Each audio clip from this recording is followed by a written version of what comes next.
You will hear a number of different recordings, and you will have to answer questions on what you hear. There will be time for you to read the instructions and questions, and you will have a chance to check your work. All the recordings will be played once only. The test is in 4 sections. Now look at Section 1. Section 1. You will hear a man talking to a woman on the phone about booking a room for an event. First, you have some time to look at questions 1 to 6.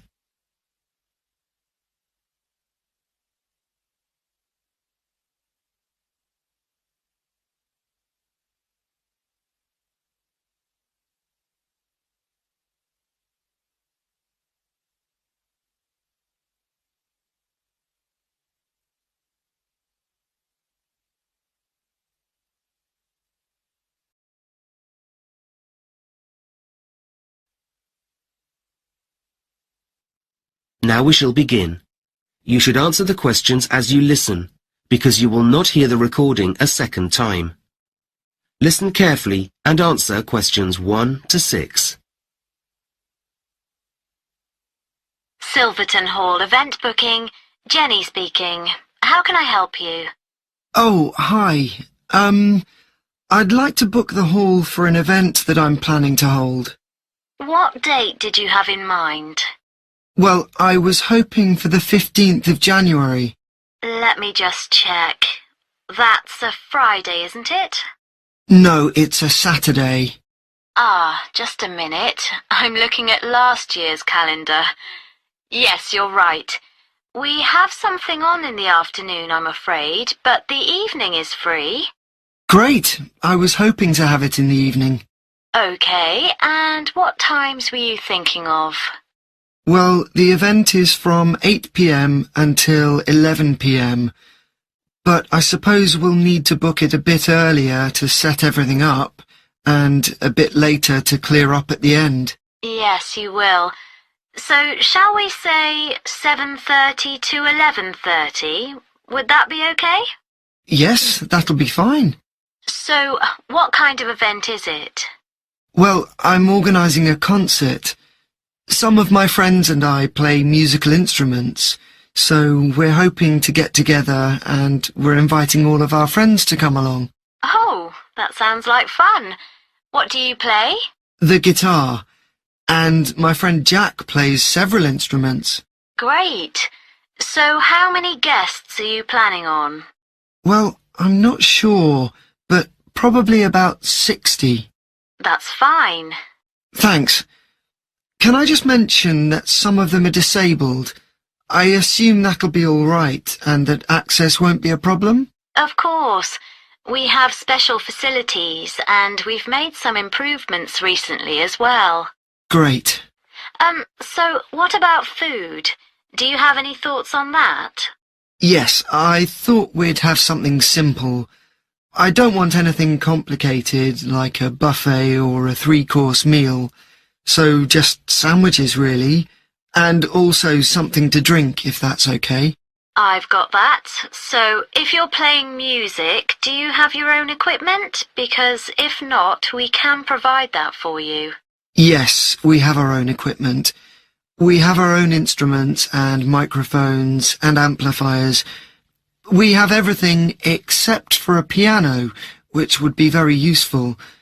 Would it be possible for you to provide one? Yes, of course. I'll make a note of that. Before you hear the rest of the conversation, you have some time to look at questions 7 to 10.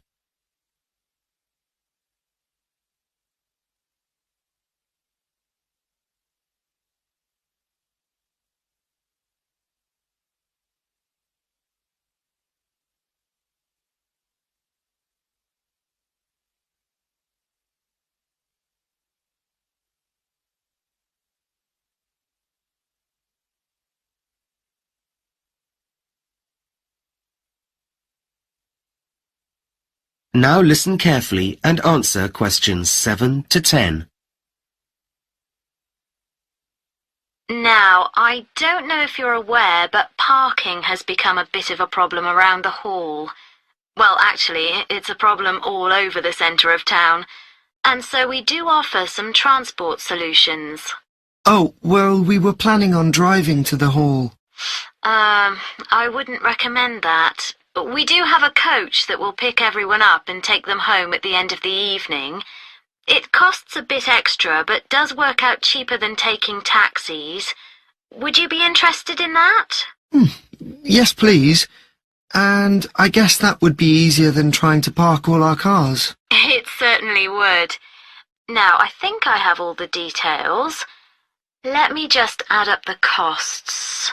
That comes to £250, but I'll reduce it to £225, as we have a 10% discount from now until March. Well, that's great. Thank you so much. And now I just need a contact name. I guess that would be you, right? Yes, that's right. It's Rob. Okay. And your family name? It's Yesowski. I'll spell that for you. It's Jezowski.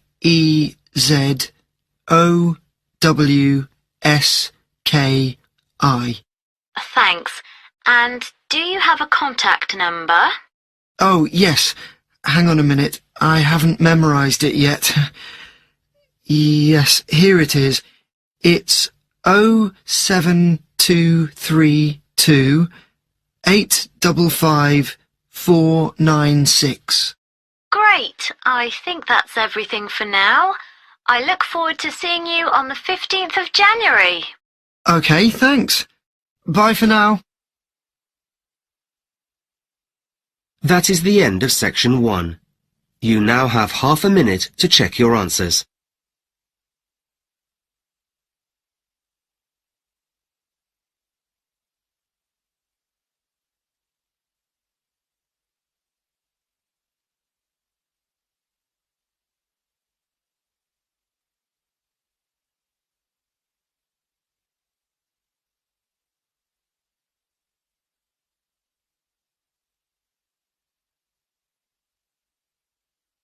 Now look at section 2. Section 2. You will hear a manager talking to new employees at a coffee processing factory. First, you have some time to look at questions 11 to 16.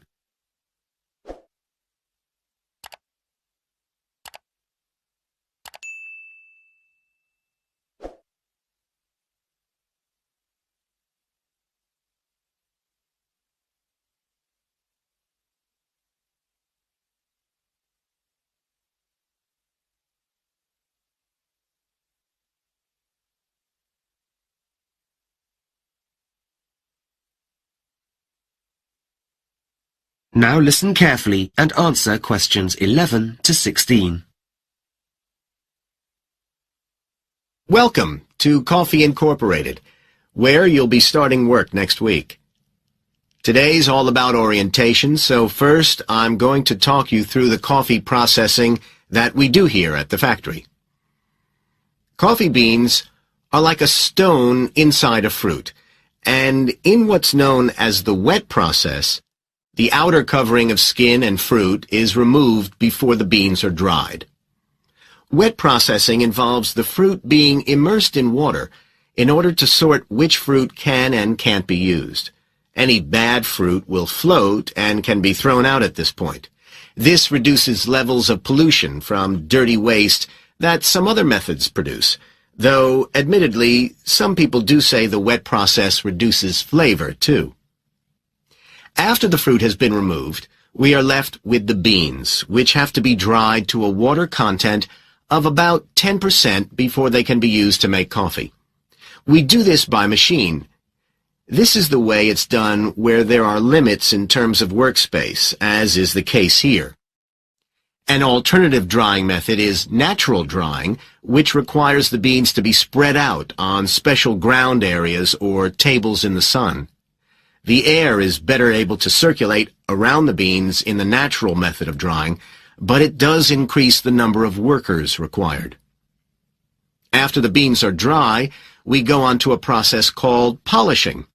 This makes extra sure that the beans are completely clean.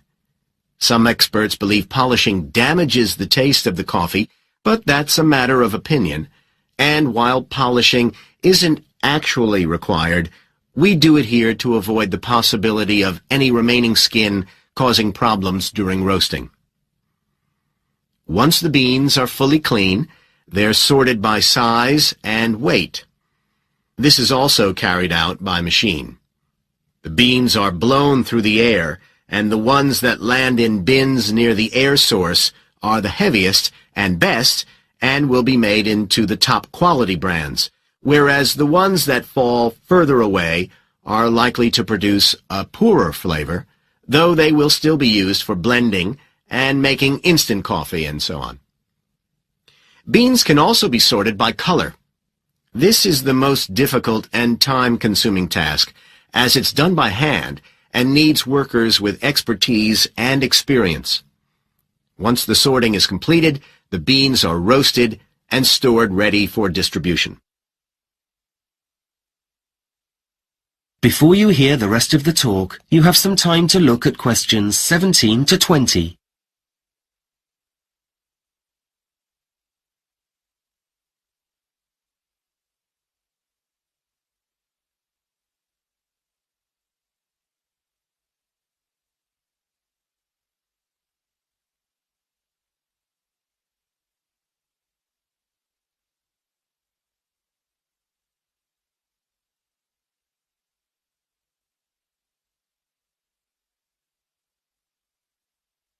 Now listen carefully and answer questions 17 to 20. In a moment, I'm going to take you on a tour of the building, and we'll see where all of those processes take place. First, I'll take you through to reception, where you'll sign in and out each day. This is important for fire regulations. That's located next to the visitor center, where we hold tours for the public. Do pop in one afternoon when it's open. As well as seeing the working part of the factory, we have a treat for you, and that's the tasting room, where you'll get to try some of the products we make and which we sell a selection of in our staff shop. These are available to staff at a discount. For one day only, you can choose something there for free as our welcome to you. Ordinarily, we'd finish the tour with lunch in the staff canteen. It's being repainted at the moment, so we'll have some sandwiches here in the training room instead. I'm going to hand you out some protective clothing in a moment. Good to see you're all wearing sensible shoes, which we requested for the tour, so thank you for that. There are some caps in the basket near the door over there. Please collect one, even if you have very short hair. They're essential in all food production areas these days.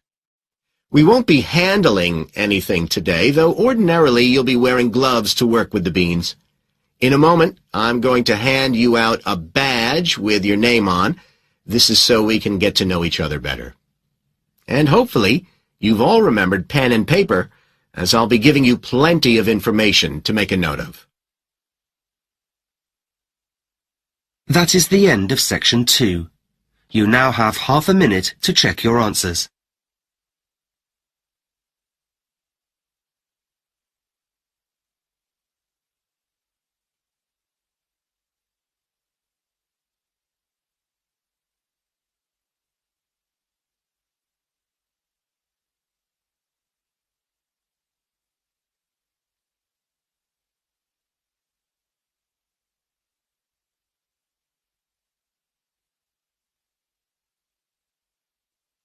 Now look at section 3. Section 3. You will hear a student called Tim discussing his dissertation proposal with his tutor. First, you have some time to look at questions 21 to 26.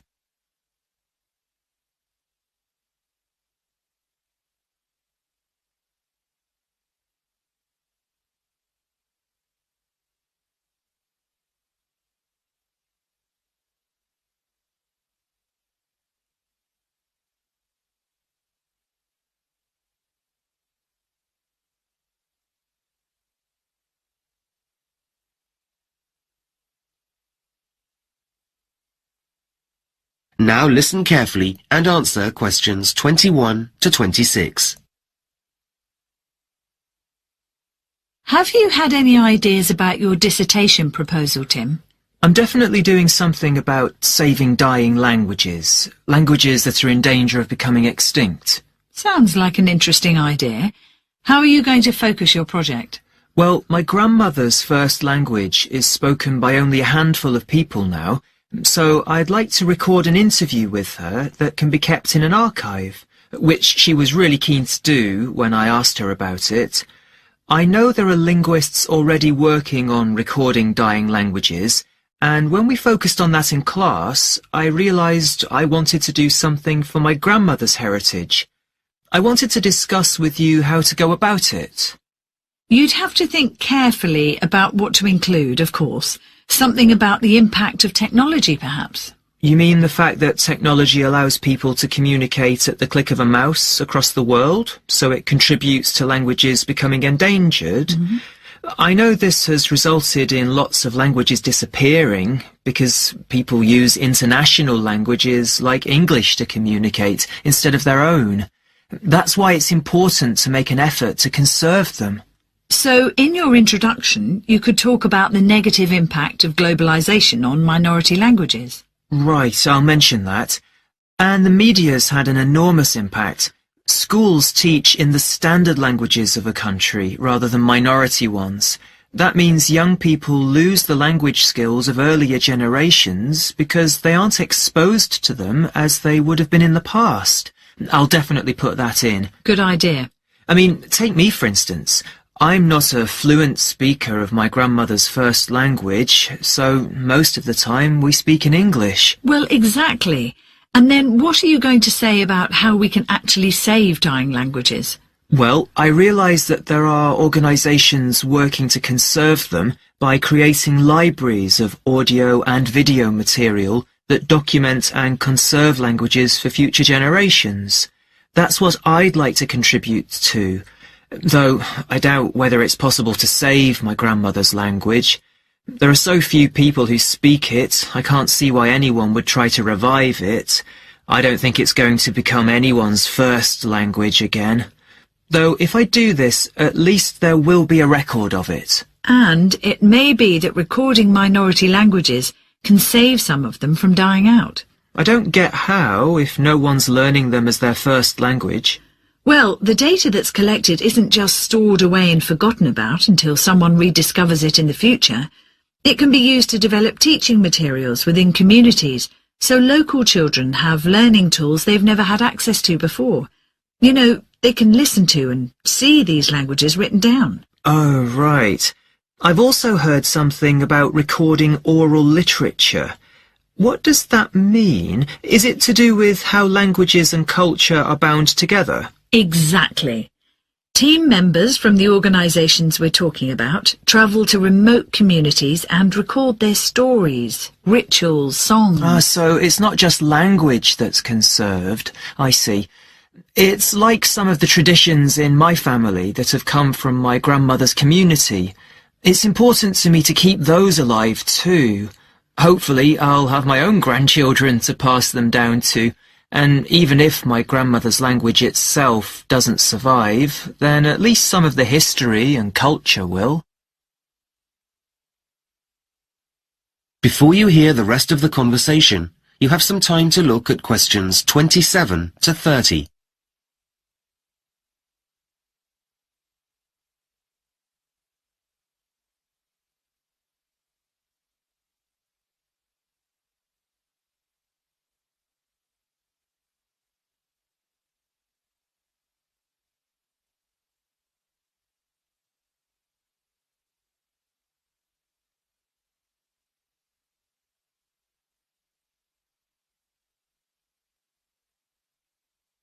Now listen carefully and answer questions 27 to 30. So, talk me through your plan concerning interviewing and recording your grandmother. I want it to be useful. I'm not sure what I should be asking her to talk about that's going to get the best language samples. Well, let's discuss a few options. You don't really need to look at what linguists have already done in terms of translating your grandmother's language into English. As you speak the language, to a certain extent, it would be better for you not to use English. You want to collect samples of her speaking in her first language, rather than asking her to translate things. So, once I've got some recordings, should I concentrate on looking at grammatical forms? Well, not necessarily. A better approach would be to focus on certain words, especially those for things which people don't use anymore, like in the home or on a farm. One way would be to get her to recount tales from her childhood. If you ask someone for a word, they might not remember it, but it might pop out in a sentence if they're focused on something that brings up the word naturally. Like, my grandmother might not remember a particular saying in her first language, but if I ask her to talk about her life, it might come up naturally in context. Exactly. Childhood's a good topic. Everyone has lots of memories they can talk about. And you'll get much more authentic samples if you get her talking rather than asking her to write things down or translate them. You will, of course, have to produce a written version eventually yourself, but that's quite different. Okay.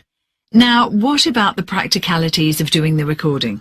I thought I'd do a few shorter meetings rather than one long one. I read something about that giving me some time to think about what we've spoken about, and then I'll have a chance to clarify stuff afterwards. Good, yes. Let the audio run and listen to it the same day. If you leave too long between recording and listening, there might be some things you don't remember properly. It's not necessary to make a written record of it straight away, though. Right. Do you think it might help to say when and where we did the interviews? Without doubt. But keep it small scale so it's easier to manage. Covering as much as you can seems like a good idea. It could lead to confusion, though. Yes, I get that. That is the end of section 3. You now have half a minute to check your answers.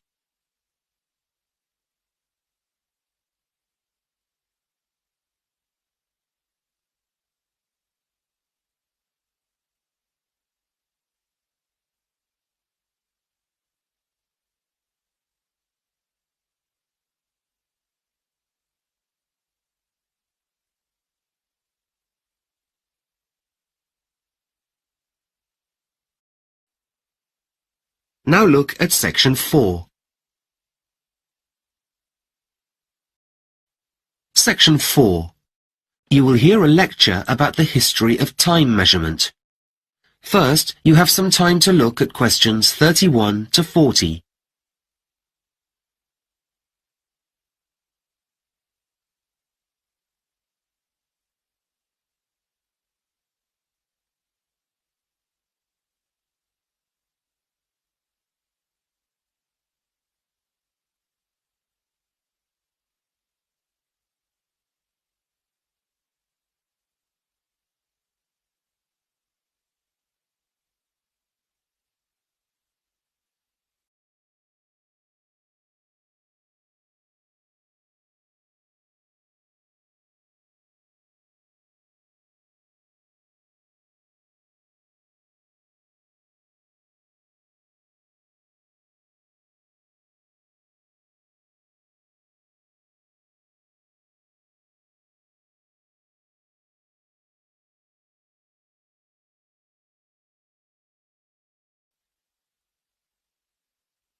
Now listen carefully and answer questions 31 to 40.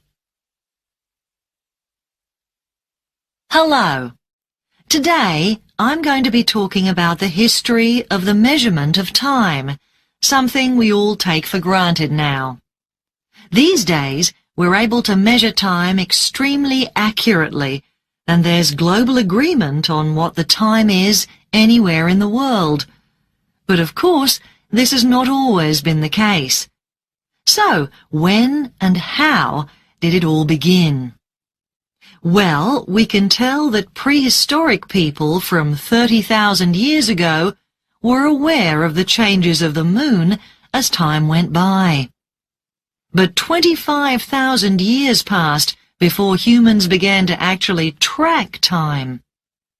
There is credible evidence for this from around 5,000 years ago, and they did this by observing not just the movement of the sun, moon, and stars, but by measuring where these were in relation to the Earth, and, in particular, where these were in relation to the horizon.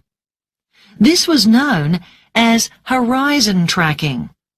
For example, they noted the position on the horizon of the sun at sunrise and sunset, and how these positions changed throughout the year. From this, they were able to predict when the longest and the shortest days of the year were. Initially, this measurement was quite inaccurate and relied on suitable natural markers being on the horizon, such as hilltops, trees, etc. But measurement became more accurate and detailed when certain communities built markers specifically to view how the positions of the sun and moon related to them. One of the best remaining examples of these is Stonehenge in England, which consists of a number of very large stones arranged in a circle. Okay, so let's have a look at the first clocks. It wasn't until around 1400 BC that the first primitive clocks were used to measure length of time. These were water clocks, and time was measured by filling a bucket with water which had a small hole in the bottom of it. As the water dripped out, the water level went down, marking the passage of time. Early civilizations also used the sun to measure time. Sundials were used to cast a shadow from the sun onto a horizontal surface marked with lines indicating the hours of the day. As the sun moved across the sky, the direction of the shadow moved across the dial, and the time could be read. Early time measurement in China and Japan also involved the burning of incense sticks. The longer the stick, the longer it burnt, and so standard lengths were used to measure lengths of time. Sometimes a stick with a different smell was burnt at a certain point in the day, and workers would know when to move on to the next task because of the change in incense.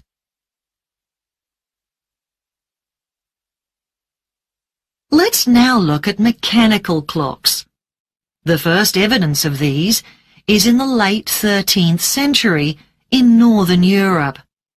They were made of iron, rather large and heavy, and the wheels of the clock were driven by a weight, which slowly descended. Initially, mechanical clocks didn't have a clock face and just struck a bell every hour. They were also only accurate to the nearest quarter of an hour, but it didn't matter if the time wasn't quite right, because there was only one clock in each community. However, when people travelled to other communities, they discovered the time there was different. This first became a real problem with the introduction of the railways in the 1840s. Up until then, sundials had been the most accurate way of telling the time, but these were dependent on shadows made by the sun, and this was too inaccurate for producing timetables.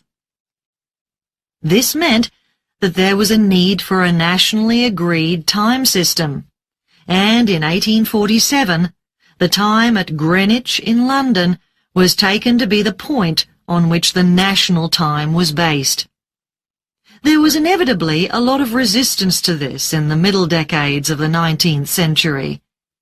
People in other places, like Bristol, for example, wanted their own time and didn't want to be dictated to by London. An even bigger problem came a few years later with the need for a globally recognized time system. International shipping at that time used maps on which Greenwich was the main reference point. as zero longitude passed through Greenwich, it was decided at a conference in Washington that all longitude would be calculated east and west from there. So then it made sense to use Greenwich to also measure time for the whole world, starting at the observatory at midnight. People could therefore be confident that when it was 8 a.m. in California, it was 5 p.m. in Paris every day. That is the end of section 4. You now have half a minute to check your answers.